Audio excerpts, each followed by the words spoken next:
PTs, if they are specialized, will have 4 to 6 hours of pain neuroscience education.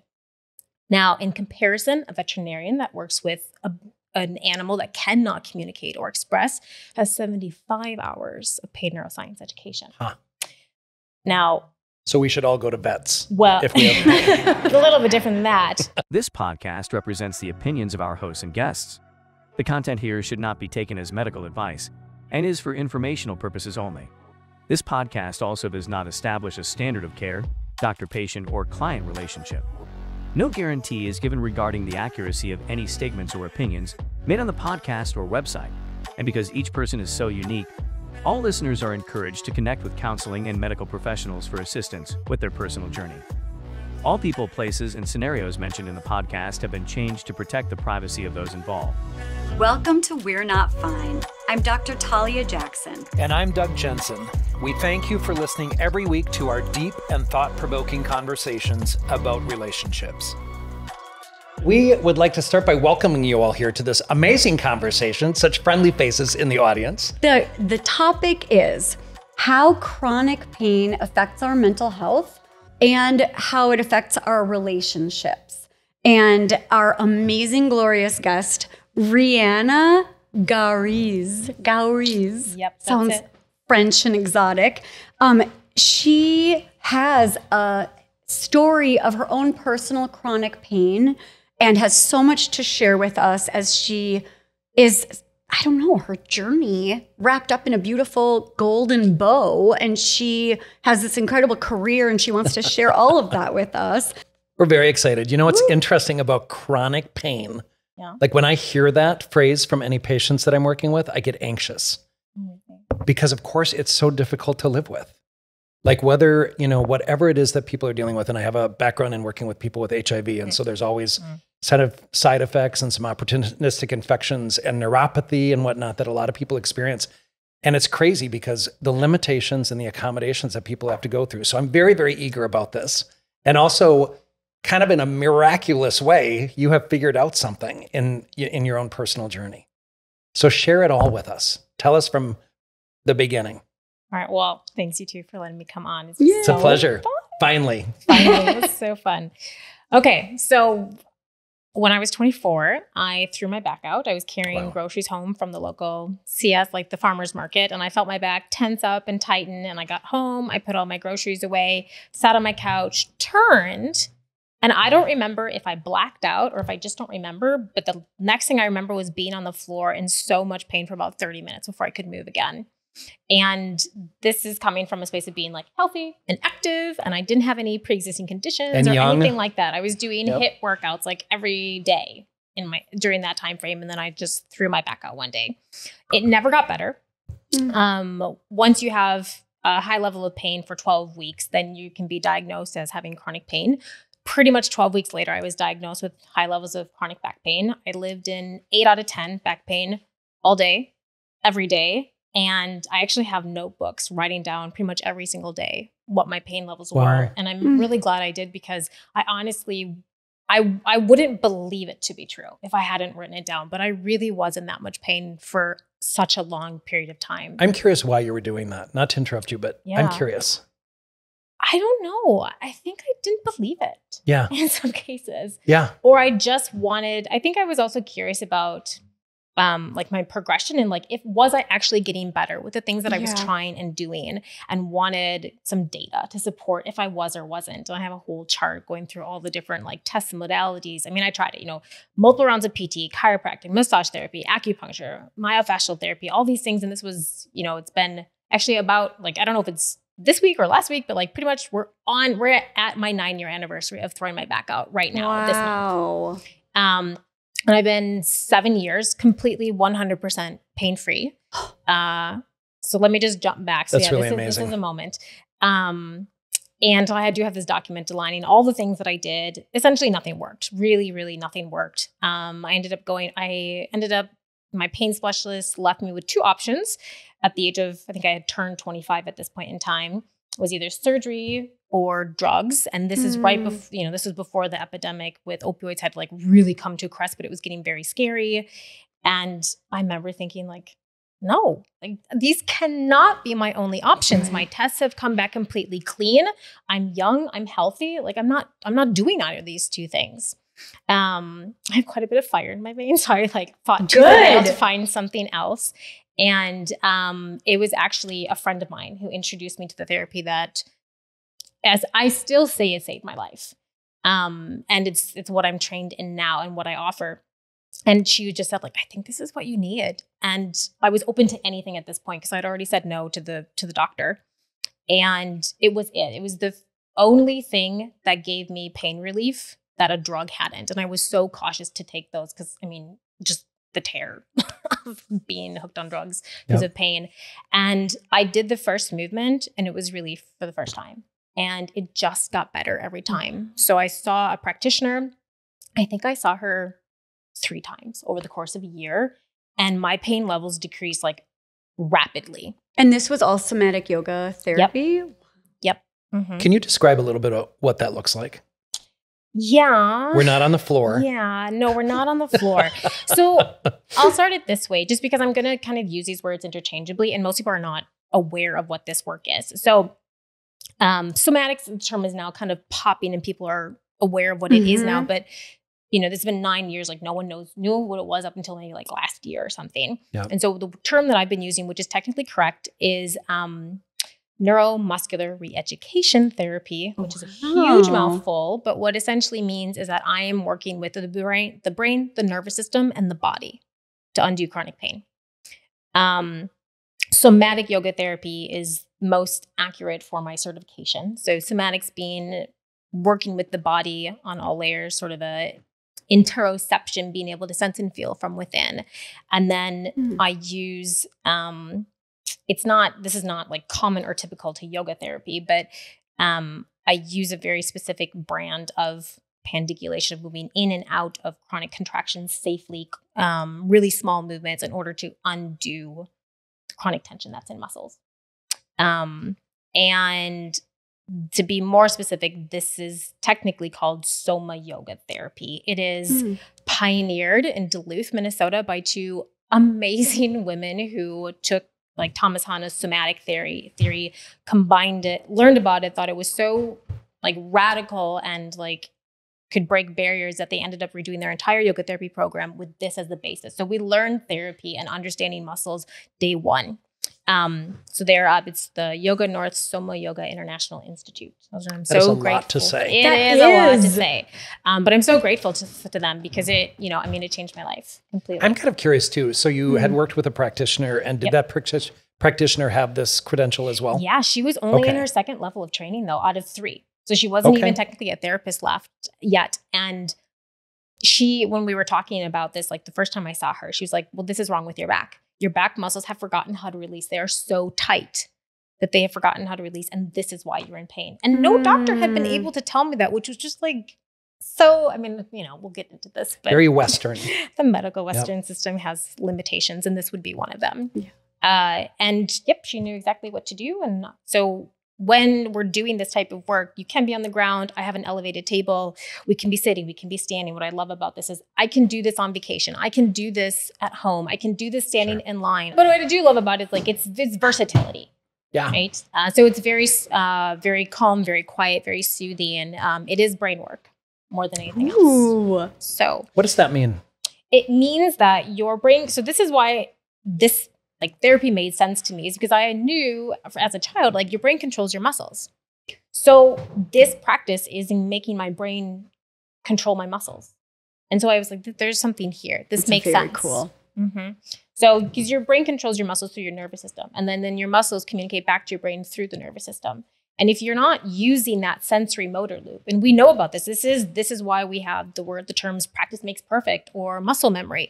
All the same idea. I'm using that concept that we understand to learn new skills, but I'm just applying it to undo a dysfunctional muscle pattern that has caused you pain. And then all I do is I remove that dysfunctional pattern and I drop in the correct one. I seal that one up. And that's why this therapy works so efficiently and lasts longer than anything I have seen. It's like re-educating your neuromuscular, your entire nervous system. Yeah. It rewires your brain at the same time as it re-educates your muscles. I am curious if this will be a lifelong process for you. Oh, absolutely. to maintain this progress? Yeah. You know, I mean, I think we'll kind of get into this a little bit more, but I mean, I am going to be able to age with a body that is mobile, supple, and strong. Oh, I like that. Because these practices are essentially like removing tarnish from my body. So I've started young and I get to maintain this. Yeah. Is it too late for us? No, Absolutely but I saw not. your mother, who I thought was your sister. Yes. And so, of course. And you thought grandma was mom. I did think and they that. had to convince you. So you have good genes as well. Well, I will out her. I know she's okay with it. But my mom is one of the most amazing people in my life. And she has been such a huge supporter. And so we have worked together with some serious things and some non-serious things. And she shared with me over the holidays that her back is better in her 60s than it was in her 30s. And I wasn't thinking. I was just like, oh, really? Why is that? And she goes, I'm sorry, did you say 60s? Okay. Maybe that's why you're having such a hard time. I just turned a certain age. Go ahead, please. And anyway, so I'm asking her, why do you think that is? And she's like, well, I do your movements like at least once a week on average, and I have been for about 7 years. Yep. So I mean, it really works. I mean, I've even worked with people with MS and restless leg syndrome, and this works. But is this tricky for some people to get? Yeah, absolutely. Like therapy, by the way. Yeah. People can come into this space with limitations that are hard for me to work with. Can you give an example? Yeah, my dear lovely grandfather is not someone who can be in his body. So even though there are a lot of things that I could do to help him, he's not able to tune into the body. He's not able to bring his brain to that area and focus on something small and subtle that I'm asking him to do. We've done it a couple times. It does work, but he can't keep up with it, for example. Now, so let's think about like the mental health world. You know, if your brain is going 100 miles an hour, or there's something else that's causing trauma or something like that that's affecting it, yes, it can be hard to come into the body. So I have had people who this has worked for, but they can't keep it up because they have fear to come into their body because of something that's come up. So there are some limitations just in the comfortability that we have to tune inward. There's lots of ways to mitigate that, of course, but I have to meet someone where they're at if I'm working with them. And if they're not willing to go inward or tune in, then that's my limit. Right. It's like emotional attunement, emotional intelligence, or just being able to be quiet in your nervous system, or maybe imagine something that isn't tangible. Yeah. You know, I mean, the thing is, this is brain work. You can't technically do this work for longer than 90 minutes because your brain will be exhausted. Right. I mean, we are essentially we're using your nervous system. So wow. If you do that for 90 minutes, your brain is going to be fried. It needs to integrate this. Yes. So you do need to be able to have a little bit of time with this and tune in. I mean, it seems like a whole new way of thinking about pain management. It completely dispels the notion that there is even pain management. I mean, I'm very much a believer in it. There are limitations for sure, and I can go into some of those. But I mean, I live my life as if I'm in pain relief. I don't have a box. I don't have limits anymore. That's crazy. That is wild. Yeah. And I mean, it sounds, brazen in some ways because so many people live in chronic pain. But the reality is, I'm just going to go into this now because it's like good facts. But so the National Institute of Health has silos for chronic pain in different areas, which means that those different areas all get funding for it. So chronic pain related to arthritis or cancer or something like that. But it is an orphaned chronic pain in and of itself within the National Institute of Health. There is no overseeing governing body just for chronic pain as a whole topic, which means that we're not approaching it holistically at all. We're segmenting it and siloing it already. Sure. So there's no funding for it. Yep. The second piece about it is the biggest challenge that I see with chronic pain is a lack of education and understanding around pain neuroscience education. What exactly is happening in a body that's in a pain, and understanding muscles as well. And for example, this comes from a book called A Nation in Pain. I forget who wrote it, but she's got a lot of statistics in there about pain neuroscience education. A general physician, so your general doctor, has 0 hours of pain neuroscience education. And this is who we go to when we're in pain first. We go to our doctor. Your doctor is likely going to send you to PT next. PTs, if they are specialized, will have 4 to 6 hours of pain neuroscience education. Now, in comparison, a veterinarian that works with an animal that cannot communicate or express has 75 hours of pain neuroscience education. Huh. Now, so we should all go to vets. Well, if we a little bit different than that. But, you know, for an example, I have 35 hours of pain neuroscience education. That doesn't include my personal experience with living through this and getting out of it. Mm-hmm. And I only work with people at high levels of chronic pain. I don't work with, I mean, it's not that I can't, it's just this is where I've chosen to put my time and my efforts.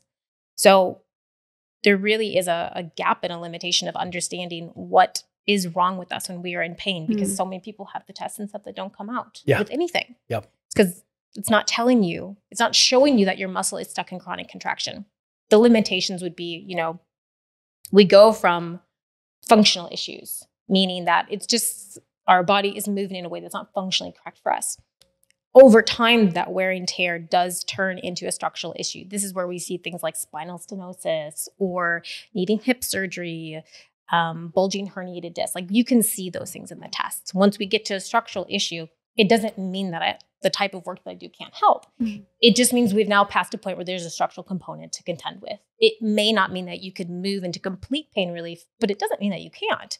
It just means that we have a little bit of a different parameter to work with now.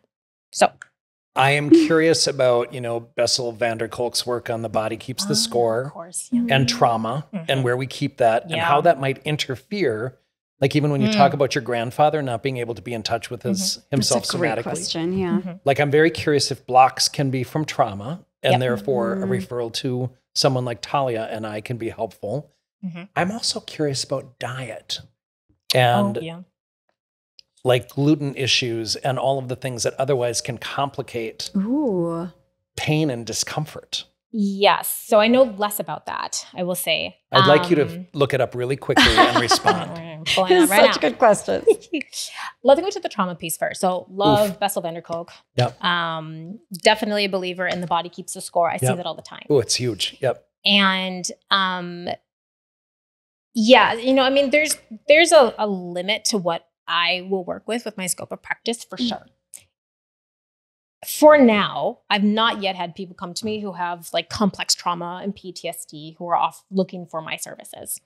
I think as those would come up, those would be people that I would want to be in communication with any other practitioners that they're working with, because we need to make sure that we are a team when we're working with someone that has something a bit more complex in addition to chronic pain. Because there's, I mean, we'll be getting into this, but like there's so many levels to why chronic pain is stressful. What has been really interesting, you know, I think as practitioners, we sort of get to this place where we start to attract people that are ready for our next level.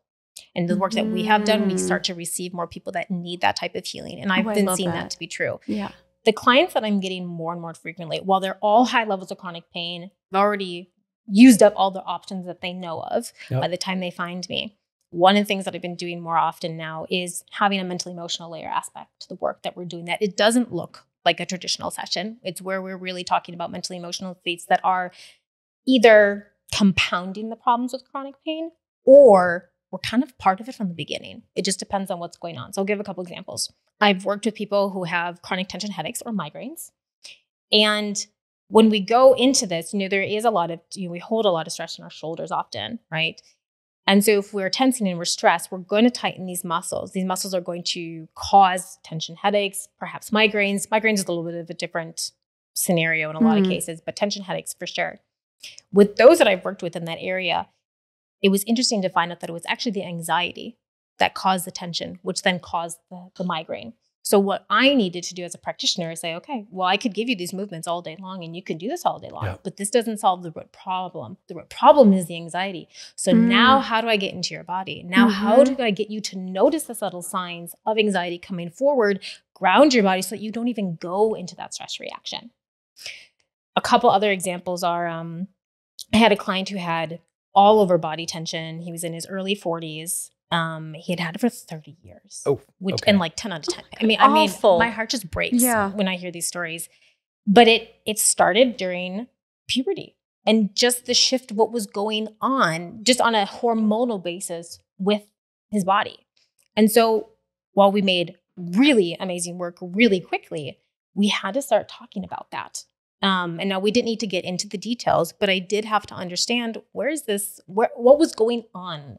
And how is that? It was really obvious that it was a lockdown by not being able to express. And so that entire body lockdown happened. So we can see how the body's keeping the score. For sure. I can't express myself fully. So I'm physically, it's manifesting as a physical contraction of my entire body. And so he could do these practices again all day long. But if he's not able to address what was coming up during puberty and be accepting and okay with it and have his body be able to do that, I can't help anymore. I mean, I feel like you use the word incorporate or integrate, and I just keep on thinking like this isn't quite the right example, but the idea that like when people start using alcohol or substances, let's say at like 13, 14, there's something about their development emotionally, their maturity, they stop developing, they sort of stall out as instead of maturing into like these adult thinkings, this wisdom, they might stall out. So if Doug and I, for instance, work with somebody who's 50 years old, but they started using when they were 14, in some ways we're sort of working with a 14-year-old. Or traumatized at 14. Sexually abused, physically abused. Exactly. That something stalls out the development. And I can't help but wonder if it's like the puberty and the chronic pain and something just like stalls out in time and what that would be in terms of a stunted development in maybe like a mind-body connection or being able to live freely without limits. Or it's fascinating though, Talia, even like when we encourage a client to breathe or where do you feel that in your body? Yes. How difficult that process is. So For I'm listening to you. And it's kind of fascinating, like what you must run into in terms of people that just can't do it right like away. It's not safe to go in your body. It's not and safe, look or around. people are not used to it. Like even taking a deep breath. Like I've had people really anxious in my office, and I'm like, "Can I just stop you? Take a deep breath," and just that means a lot. I just did it. You're Thank you very for doing powerful. that. You're I'd a like you powerful to- practitioner. I'd like you to take another one. There we go. All right, you as well. I'm kidding. You don't need one. I like you raised your shoulders with that. And of course, one of our people on our team, his spouse and a dear friend of mine, has migraines.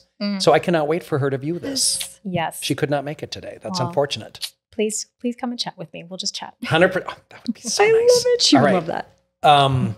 Yeah, this is really interesting in terms of what it takes for people to get in touch with this. You know, yeah, I mean, there are certainly...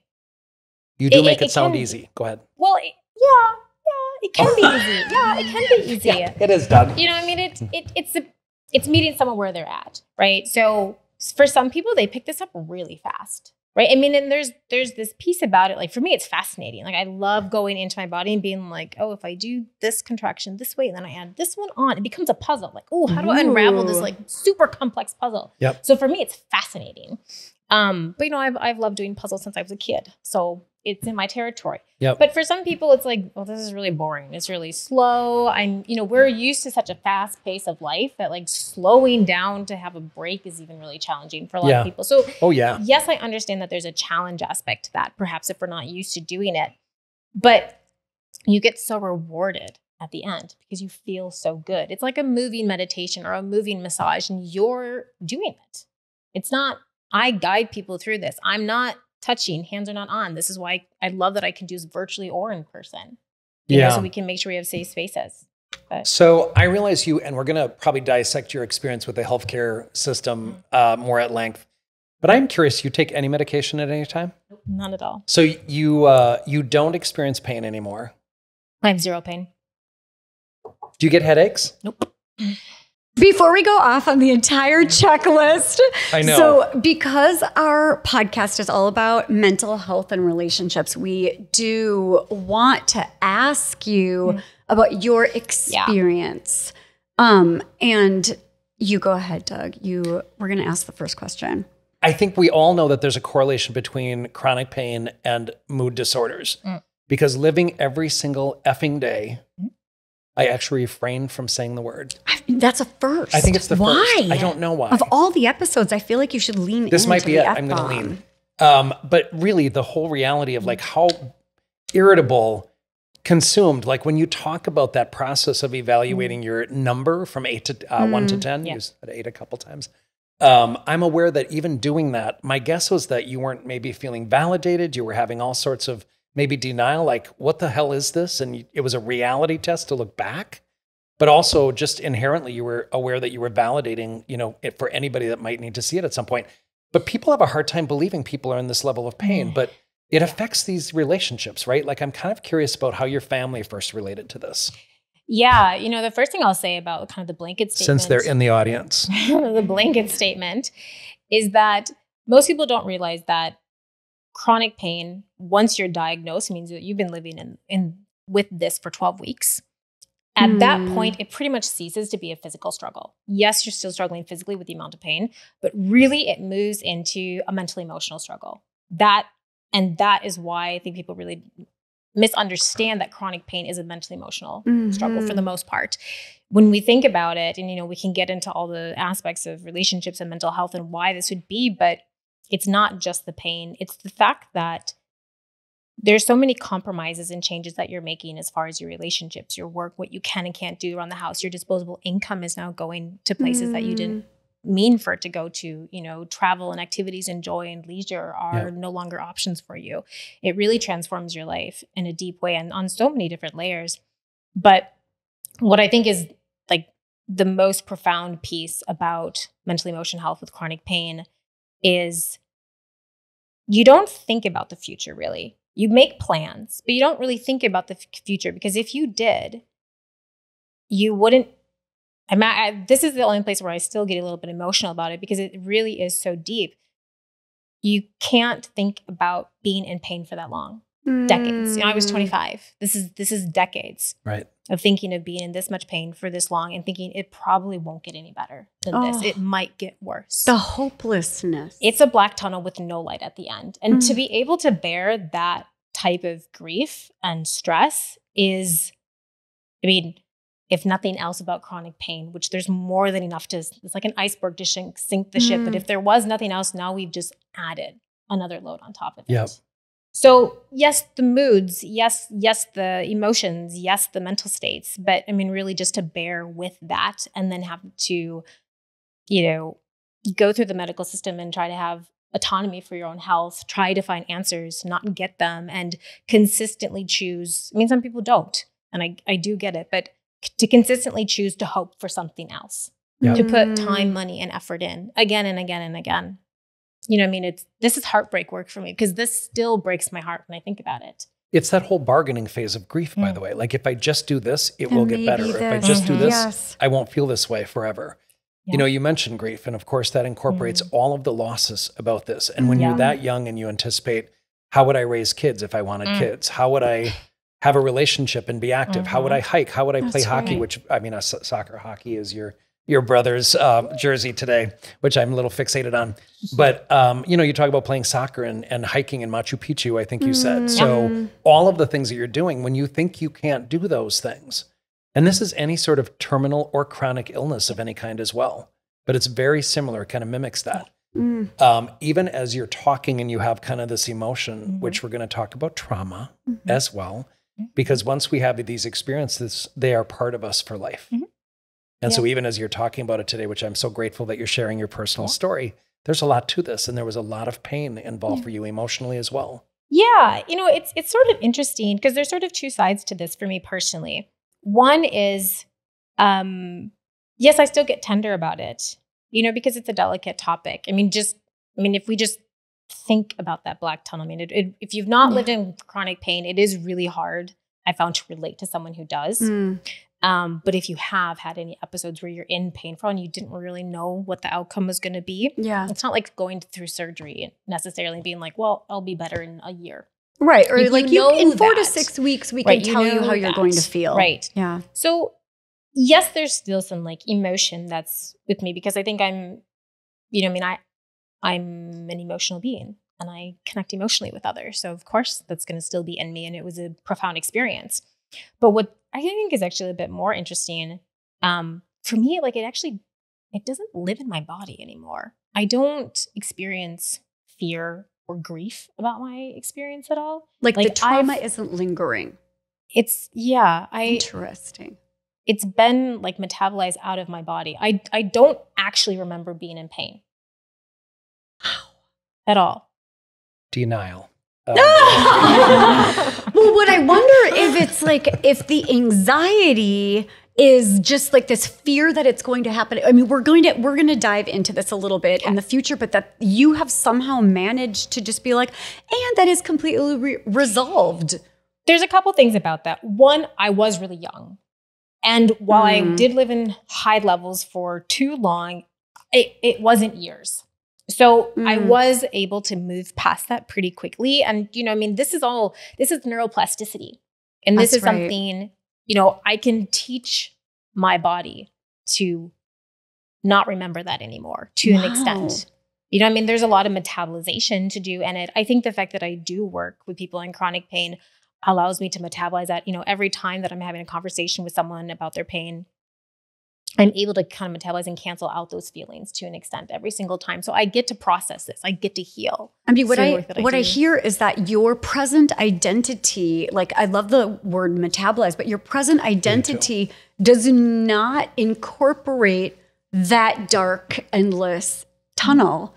And it's almost like you have to go back and visit a really dark place to share with us. Yeah. So my next question is about relationships. And I was going to ask about the romantic relationships and how that may have impacted your ability to be like, so intimate and romantic. Yeah. So, I mean, I'll be very open about that. I was in a relationship at the time. And, what was really challenging about it. I heard your family giggling. Is make that your a family? guttural noise. It's my friend who knows who I'm talking about. Oh, we all love that friend. So I was in a relationship at the time. And I think one of the most hurtful things was that he didn't believe me at first. I mean, you would never make this sort of stuff up. You know, I mean, the last thing you want to be doing is like not helping out, not doing things, all that. So the disbelief was hard, but he came around, which was great. I think I got angry enough about it. That he was sort of like, ooh.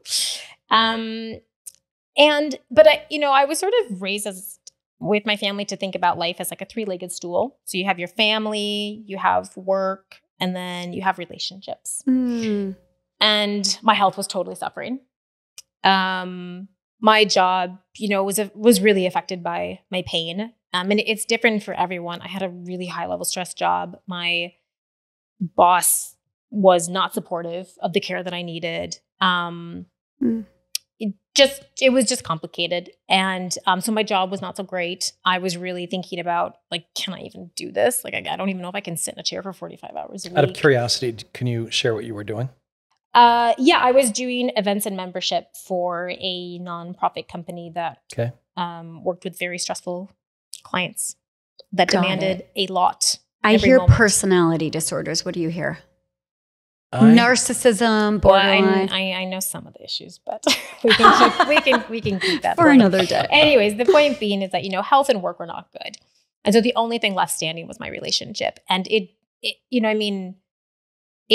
did take a toll for sure. I think that we did get to an area where there was support, but who wants to commit to someone who has such debilitating pain? I was able to go to work and do stuff, but I was going to be living a really narrow life where I didn't think I could travel, things that I'd love to do. Yeah.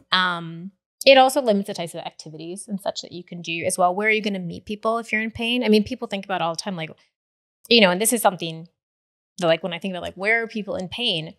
They're not at the gym. They're not playing sports. They may or may not be traveling. They might go on disability because they can't work.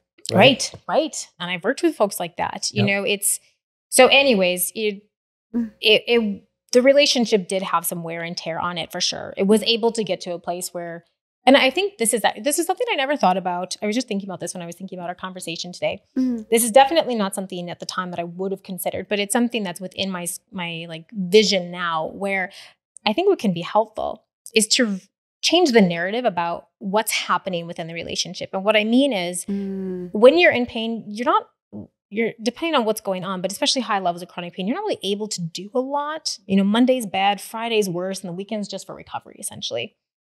And you're moved out of this state of thinking that your value is based on doing, which we totally overemphasize these days. And really, there is a reality in which our value is based on being present. why we connected when I was coming to you guys at the wine bar, right? It's the presence. And I think if we're in chronic pain, we could work on shifting the dynamic within our relationships with our partners to say, my value is no longer maybe based on productivity and doing, but my value is based on being. So even though I am in pain, I can still listen. I can still be supportive. I can still hear my partner, right? And that moves us out of being in this like victim place of being cared for and saying, yes. And the partner gets to then say, I'm providing. I am protecting you. I am cherishing you. I get to make you feel safe and secure. I can support you in this way, and you can support me in a different way that's softer, present, being together. It's different. And I really think that would have made a huge difference. And I think that that's probably a little bit of what did happen in my relationship at the time because of the type of person that he was. And he did really care for me and, wanted to be there and was a really loyal, lovely person. But I think that kind of polarity aspect change would be really helpful for the peace of mind for both partners because it is a lot to take on. I can't tell you how much I love it. First of all, I always love the idea of when you're feeling in a victim stance to figure out like, okay, well, I can't do A, B, C, D, E, F, G, but like, what can I do? And even to think of the empowerment that would come with like, well, I can't do all these things, but you know what I can do is try to get in my body and try to be present and try to make eye contact and try to connect. Because like the dynamics that I was thinking about in terms of what it would be like to be in a romantic relationship, either on either side of the person that's suffering or the person that has to also, am I going to commit to all of this unknown? How bad is it going to be? Is this what the rest of our lives are going to look like? And also I feel like the romance and the connection has a lot to do with like a positive, joyful, and some more than others, but like humorous and adventurous. And like, how do we bond and how do we connect? And even just to think about like, we can still do that. It just looks a little different if we change the narrative around like, this is a failure.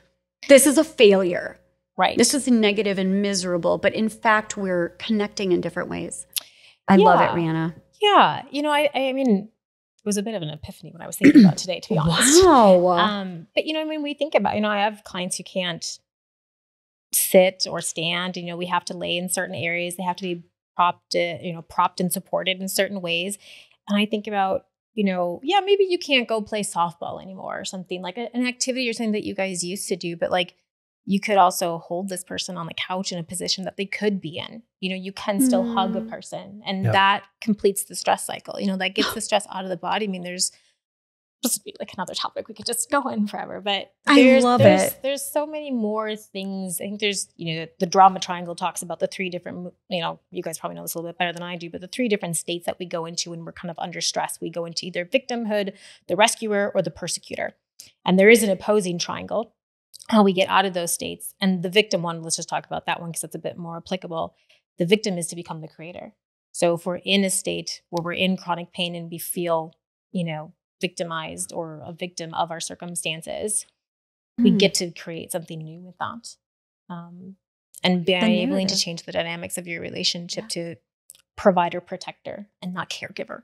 That can do that. I think. I want to go back to your boyfriend, and I'm way, way back in this conversation. Your boyfriend not believing you. Like the mind fuck that is, right? Yeah. And the internalization of almost shame and like, I'm 24 years old. I don't look like I have these issues. And so you have kind of this hidden issue that's going on. And so it's really disenfranchised grief as well because people aren't acknowledging it. I did find myself very curious as I was thinking about the agenda, like, there had to be this disbelief by some people in your life, given how you look and how you talk and how you present, right? I think so. And I mean, I'm so lucky. My family and my friends have always been such a gold, support for me. And so I do have clients and folks that I've worked with, and I hear stories of people who, those relationships are not there to support them. And I know that that's a reality. It wasn't really mine. But I think that the disbelief, this was almost 10 years ago. And I think we've, thank goodness, moved on from the idea that chronic pain is in your head because it is invisible. You can't see it. No one would look at me and ever think that I had been through something like this. Most people don't believe it. Yeah. I wouldn't have if I hadn't written down those numbers. Right. But So I think we have moved away from that. So I hope people don't experience that in the way that I did. But it just adds another layer of complexity onto the chronic pain. You know, having to deal with it. I think it's really common for people to not really understand what somebody's pain experience is and how that impacts their functioning and their mood. And then not show up well. People don't show up well if they don't understand. You're in a stress response. Oh essentially my gosh. 24 hours Constant. a day. Like, right? And the other thing that comes up for me is like the work that you're doing now with other people. You know, Talia and I know that we learn about ourselves when we work with other people, and we use ourselves and our experiences in the work that we do with our patients. I am curious. It has to feel very healing for you each time you make progress with somebody. It lights me up. Yeah, I mean, I love that. Okay. Yeah. It lights you up. It lights me up. I mean, there's one of the clients of mine also works at the location that I rent out. And I just walked by and she was there and I was checking in and saying hi. And we've had 2 sessions. So I usually work 4 sessions with someone, and she'd had 2. And so, how are you feeling? She goes, I'm living my best life. I was like, oh, that always feels good. I was like, how are your pain levels? And she's like, I have no pain. This is someone who was suffering from like severe spasms in her back, like was having trouble walking. And she's young. She's only a handful of years. She's like in her, mid late 30s.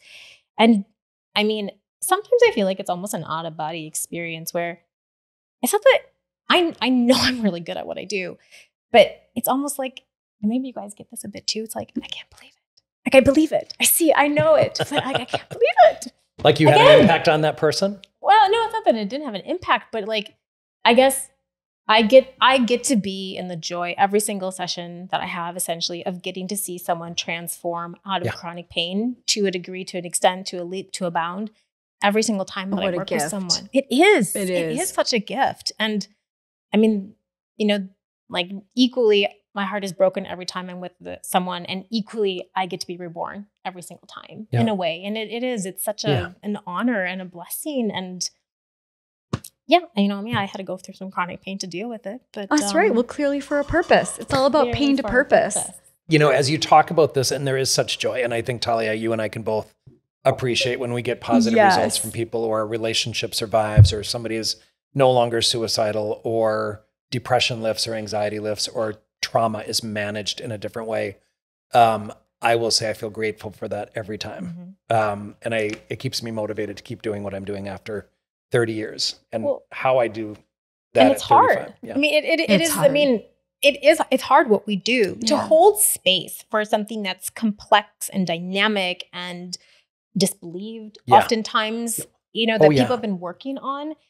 And, most people would think, well, it doesn't really seem like you do much. You like tell people how to move in and out of contractions as you watch them. And I'm like, you have Or you sit on a couch and you listen to somebody and nod. Yeah, that's not what Which just really reminds me of what my mom, hi mom, she's listening to, I'm sure. But like what she always used to say for 20 years as I was in practice is she'd be like, well, you just go in and you sit and you go, And she literally, I think 20 years later thinks that that's what therapy is. I do think some therapists do that, by the way.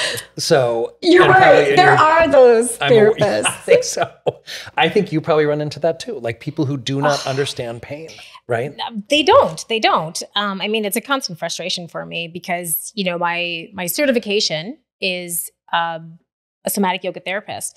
People think that yoga is bending and poses and all that stuff. And like, there's nothing of that in what I do. I mean, it's just my certification that ends up having, I'm guilty of some of that. In it. And it's, it's something that happens all the time. I get it. But I mean, there really is a lot of belittlement that I personally can sometimes feel like, I'm a yoga therapist, but I have way more skill sets than most people think of. I have a background that most people do not have.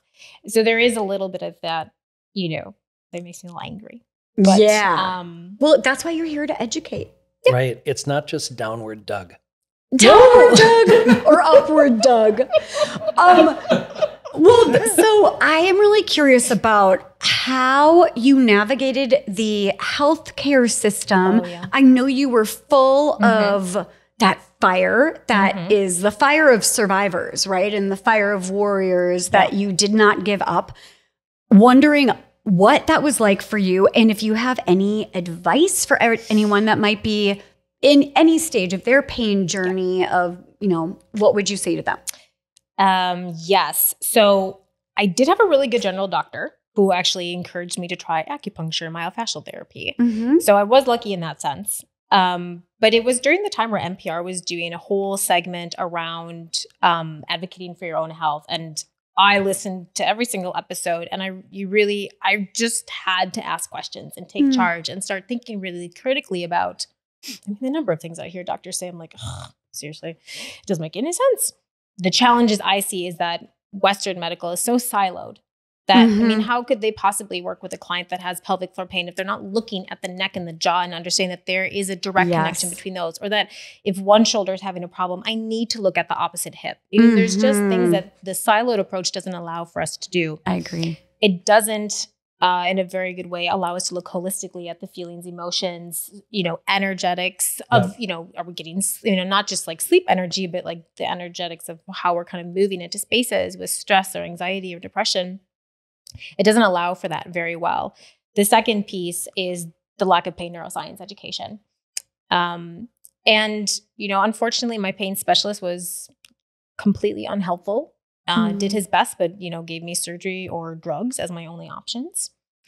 And, most of the people that I work with have done so much research online, and they Google everything, and they're really thoughtful about it. And I was too. I think some of the pieces that I would share that are most helpful is you need to find someone who understands pain neuroscience. And unfortunately, there are just not a lot of us out there.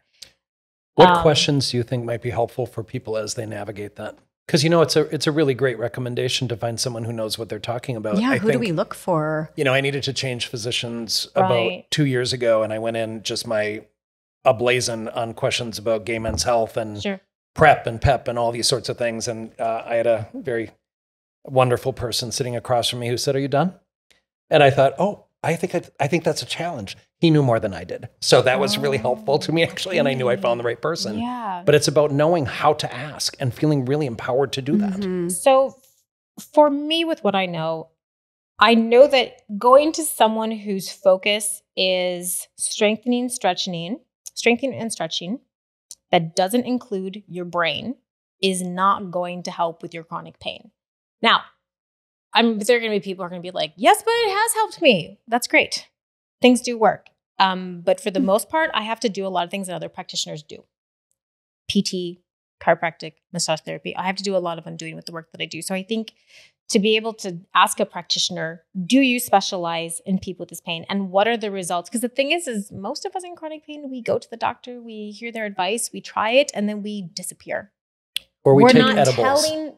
Sure. And then we're on drugs forever. We don't tell them that what you didn't help me. So they're not getting even feedback from us. Yep. And when you're already not feeling good, it's hard to advocate for yourself and fight, right? And there's so much hopelessness anyway. It's like a swimming upstream. What I think is kind of interesting is I had a client tell me this recently, and it really kind of was really thought-provoking of her sharing that I have to manage the entirety of my health. As you're going to the practitioner, they're saying, yes, I work with this and you need to come this many times. And that's typically the response that a practitioner will have. That's not how I approach it. I do have a number of sessions that I'm going to need to see you for because we're working on something a little complicated. So yes, there's some time and energy dedicated to it. But I also want to be able to take away that pressure from my client and say, I would like you to pause on these things. If you really want to, let's talk about how I can integrate what you're doing with PT with what I'm doing so that they're mutually beneficial. So I think that you would want a practitioner who has relationships with other practitioners, who want to work with your practitioners. They want to be that advocate, that manager of your condition. Yep. Now, maybe not everyone wants that, but I think it would feel like a huge peace of mind. And that's what I like to take off the work for my folks is you don't have to think about this. You have questions, you reach out to me. You have people like that work the with liaison. Me. Yes. Or just like working with people that are open to an interdisciplinary approach. Yep. But not having too many cooks in the kitchen. So there's one maybe manager or advocate. I think a practitioner should be able to say, more than, yep, I can help you. I think they should be able to have a plan. Sure. and resources for you. That is such peace of mind for sure. Are your services covered by insurance? Not currently, no. Some people can use their HSA account though. That's Okay. awesome. You guys, we are 2.5 minutes ahead of schedule as we wrap up part 1 of our 2 parts of how chronic pain affects mental health and relationships.